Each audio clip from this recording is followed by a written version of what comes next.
จำได้บ่ กูว่าเมื่อกี้นี่บอยมาแล้วมาเอาดิเอานั่งกินน้ำเลย ได้ ครับ เมื่อยบ่ เปิดกินรถในตู้ เมื่อย อืม จ่อยแหงขนาด กูกำลังบอกกินดิบอยมาแล้ว เห็นอยู่ ที่ว่าบุญเอาเพิ่งลาหนูเรื่องบอก แล้วก็ว่ารู้เรื่องอยู่มื้อน่ะเราว่ารู้เรื่องเนาะ ไม่ได้ดีขึ้น ใครขึ้นบ่มื้อนี้ ไป เออน อนเองเลยนอนเองเลย นอนกับภาวนานำหรอพุทโธพุทโธภาวนานำนอนก็ได้เออ เบาคุณแม่ พุ พุ ท ท โธ โธ หายใจ ฮะ ออก เบาคุณแม่ที่หันพุทโธหลวงดูปลาดูปลาแดงแล้ว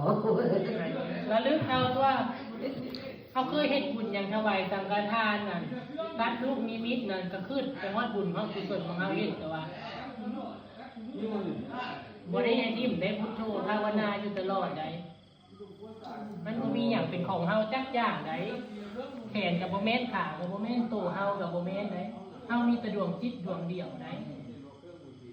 แม่น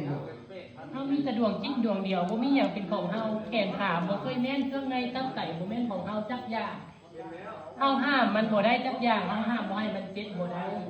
ห้ามบ่ให้เจ็บขาก็บ่ได้ห้ามบ่ให้เจ็บแขนก็บ่ได้เฮามีแต่ดวงจิตอันเดียวนี่ให้เฮาคิดฮอดกับคุณงามความดีอย่างเดียวลูกหลานนั้นได้ดีเบิดบ่ต้องไปคิดลูกก็ได้ดีเบิดทุกคนแล้วหลานก็ได้ดีเบิดทุกคนแล้ว เฮ็ดใจสบายภาวนาพุทโธพุทโธระลึกเห็นแต่พระพุทธเจ้าองค์สีทองเหลืองข้างล่างเท่านั้นเลยบ่ต้องไปขึ้นอย่างแล้ว ลูกหลานได้ดีเบิดทุกคนแล้วลูกหลาน นี่ ลูกเต้าก็ได้ดีเบิดทุกคนแล้ว ตัวใหญ่นะนี่เงินไหมนี่ของมึงอ่ะ ฮะ ตัวใหญ่ได้ของมึงนะของมึงอ่ะ แม่น อ เนี่ ย่าย ว่าอย่าง เอาไปสักที ผมแม่น มือก็เย็นเย็น อันนี้บ่มีน้อยนะ หมดแล้ว ฮะ เขาเฮ็ดบ่เป็นเขาเฮ็ดบ่เป็น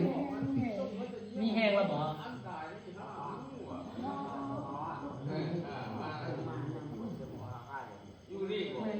มือเย็นตีนเย็นอยู่บ่ล่ะกินข้าวได้อยู่บ่นี่กินได้อยู่ กินข้าวนั่นน่ะ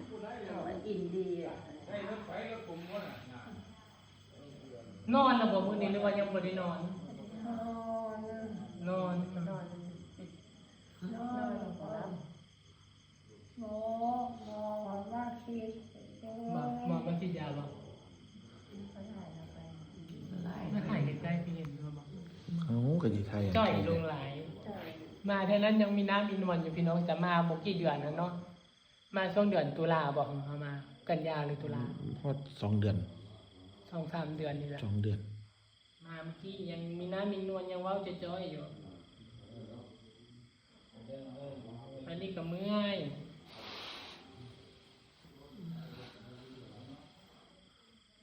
แล้วหัวนอน บ่นอนบ่รับบ่นอนบ่ หัวนอน เมื่อคืนไว้หวีก็มาแล้วครับปลาทองคำอ่ะ สองข้ามเลยว่า ปลาทองคำคือไว้หวีมาเมื่อคืนนี่ล่ะ